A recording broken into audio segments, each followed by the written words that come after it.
구원의 확신은 사람이 갖고 싶어 갖는 것이 아니라 하나님께서 주신 은혜의 선물입니다. 에베소서 2장 8절에 믿음은 너희에게 난 것이 아니요 하나님의 선물이라고 말씀하셨습니다.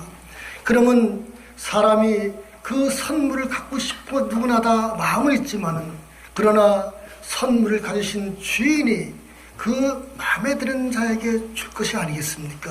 그럼 하나님은 과연 누구에게 믿음의 선물을 주시냐?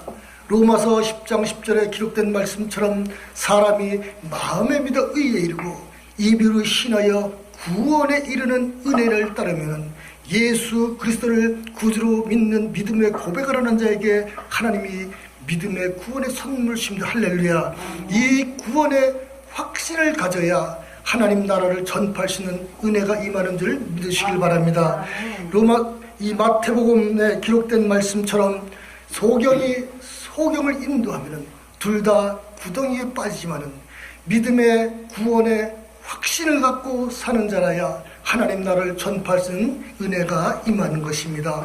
우리 전도자들은 구원의 확신을 갖고 하나님 나라를 전파하신 은혜가 있기를 예수님의 이름으로 축원합니다. 그리고 우리는 하나님 나라에 상급이 있음을 우리는 믿어야 됩니다. 이 사도 바울께서 왜 과거에 그 영화로운 육신의 모든 일들을 버리고 오직 복음을 위해서 달려가느냐? 하나님께서 그 구원의 큰 은혜도 받았지만은 그가 하나님 나라의 상급을 바라봤기 때문에 전심전력을 다해서 그 일생의 복음을 전파했다고 말씀을 하고 계십니다. 여러분, 우리나라의 올림픽 이 대표라고 하는 선수들이 있지 않겠습니까?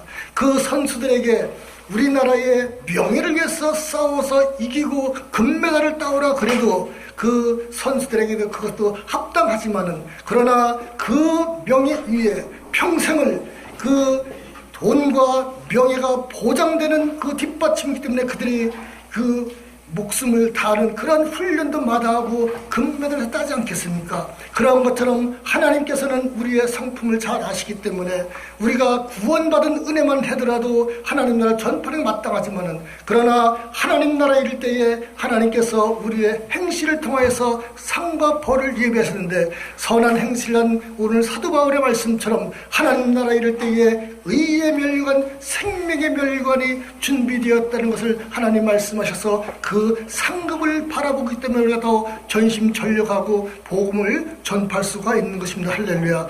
하나님 앞에서는요, 우리가 사람이 보는 거하고는 또 틀려요. 여러분, 이 어깨에 있는 이 전도띠가 사람이 보기에 뭐가 그렇게 대단하겠습니까? 저는 하나님 앞에 설 때에 결코 그렇지 않다고 생각을 합니다. 프랑스의 대단한 왕인 나폴레옹이 대관식을 할 때에 그 아름다운 아내 조세핀과 함께 그 왕의식을 거행할 때에 그 어깨띠를 보시면은요, 거기에는 금과 이 장식이 되는 것이 얼마나 화려하고 멋있겠습니까?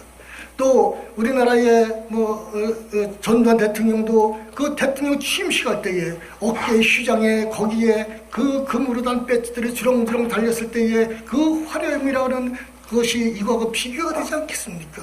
그러나 그 과거의 그 화려한 것들을 누가 지금 기억이나 하겠습니까? 그러나 이 초라한, 사람이 보기에 초라하고 이 별것 같은 이 전도띠라도 저는 하나님 앞에 갔을 때에 그거와 비교가 되지 않는 상급이 있다고 저는 확신을 합니다. 할렐루야. 제가 이 노방전도를 할 때에 하나님의 은혜로 1986년부터 신드림 전철역 그 플랫폼에서, 지금은 그렇게 하지를 못해요. 이 도덕 관리를 나라에서 하기 때문에.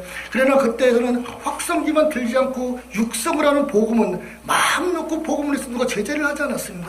그래서 밤에 9시 반에 올라가서 저녁 밤 11시까지 야간 1시간 반 동안 15년에 걸쳐서 노방전도에 전도를 하고 있었습니다. 우리는 하나님 말씀에 기록된 말씀만 전파하면 되지 않겠습니까? 전도는 두 가지가 있는데, 하나는 노방전도요, 하나는 축호전도입니다.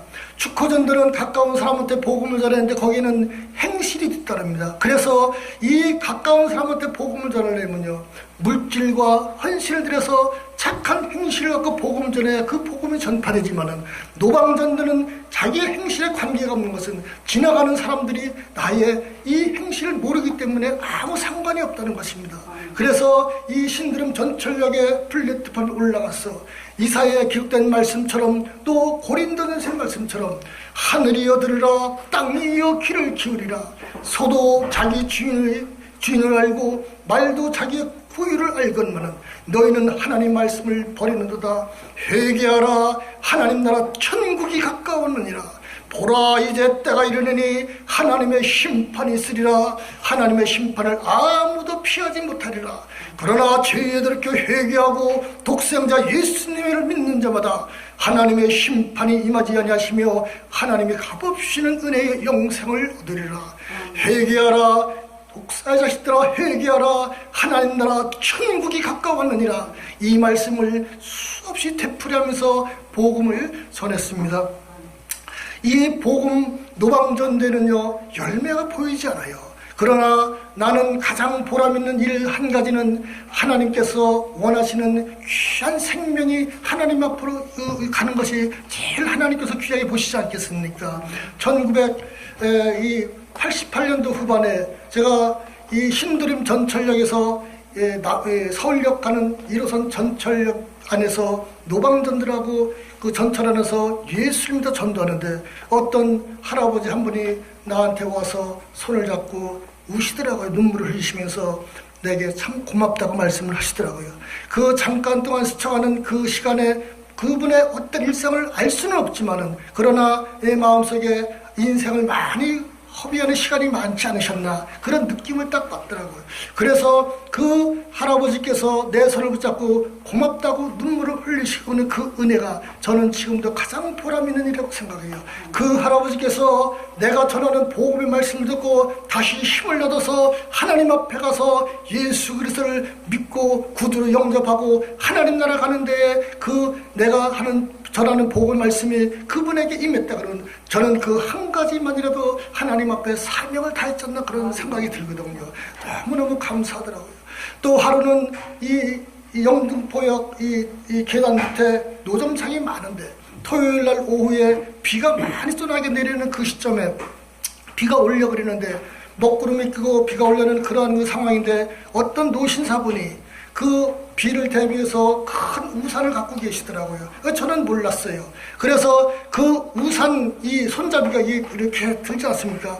그분이 내가 전하는 복음을 전하니까 그 뒤에서 목을 걸어갖고 장난을 하려고 우산을 걸어갖고 나한테 이렇게 그러더라고요. 그런데 그 내 목에 우산은 손잡이는 걸리지 않고 내 어깨띠가 그 우산에 걸려서 그 옷비늘에다가 이 맨 뒤에만 떨어져갖고 뒤에서 펄렁펄렁이고 그런 모습이었더라고요. 근데 그 당시는 저는 몰랐어요. 그래서 이 앞에는 괜찮은데 뒤에 이 전도띠가 펄렁거리고 다니니 많은 사람들이 그걸 보고 뭐라 그랬겠습니까?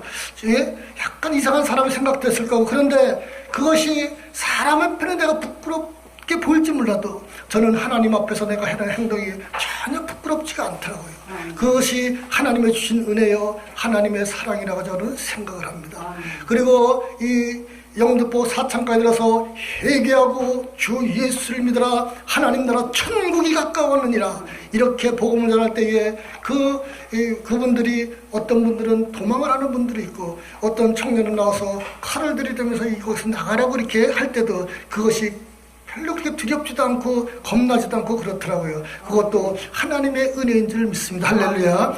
또 그 영등포역 지하도에 내려가는데 죄송하지만 그 앞에 또 스님이 토요일날 오후에 전도하러 가는데 스님이 그 앞에서 이 시주를 하고 계시더라고요. 그래서 또 그 맞은편에 가서 나는 회개하고 예수 믿으라고 했더니 그 올라가는 사람 내려가는 사람 계단에 오는 사람들이 한쪽에서는 예수 믿으라고 한쪽에서는 스님이 시주라고 그러니까 목탁을 들으니까 얼마나 그 우스웠겠어요. 그래서 올라가시는 분들은 다 웃으면서 그런 일들도 있었고 이러한 모든 일들이 저는 하나님 앞에서 위해서 한 것이 내가 한 것이 아니라 하나님의 은혜라고 생각을 합니다. 할렐루야. 우리 모두가 다 하나님 말씀을 붙잡고 복음을 전도할 때에 하나님 나라의 상급을 바라보시기를 예수님의 이름으로 축원합니다. 할렐루야. 우리 사도 바울께서 이 죽음을 앞두고 사랑하는 아들 디모데에게 뭐라고 말씀하시나요? 이제 후로는 내게 멸류관이 예비되었다고 말씀을 합니다. 우리도 과연 죽음을 앞두고 있을 때에 이제는 내게 후로 내 재판장에 계신 하나님께서 내게 생명이 말할 의의 멸관을 내게 예비하였느라 너희들도 예수 그리스도를 믿고 하나님의 영광을 드리며 평생을 살으라고 유언을 남길 수만큼 그러한 말을 과연 할 수가 있겠습니까? 할렐루야. 그런 말을 할 수 있는 저와 우리 모든 세계 지구촌의 시청자 여러분들이 다 되시기를 예수님의 이름으로 축원합니다. 할렐루야. 아멘. 그리고 하나님께서는 우리에게 선한 행실을 끝없이 요구하십니다. 저는 이 문제에 대해서 지금도 굉장히 고민을 많이 해요. 사도 바울께서 말씀하셨듯이 내가 밤낮으로 자기의 육신과 또 영적인 싸움을 하면서 그런 고백을 한 것처럼 저도 이 하나님의 일을 한다고 하면 때로는 얼마나 연약한 인간인지라 이러한 고민을 하고 살아갑니다. 그러나 잘못했을 때에 하나님께서는 또 끝없는 용서해 주시고 또 새로운 힘을 주시는 하나님의 사랑이 있기 때문에 가능하지 않습니다.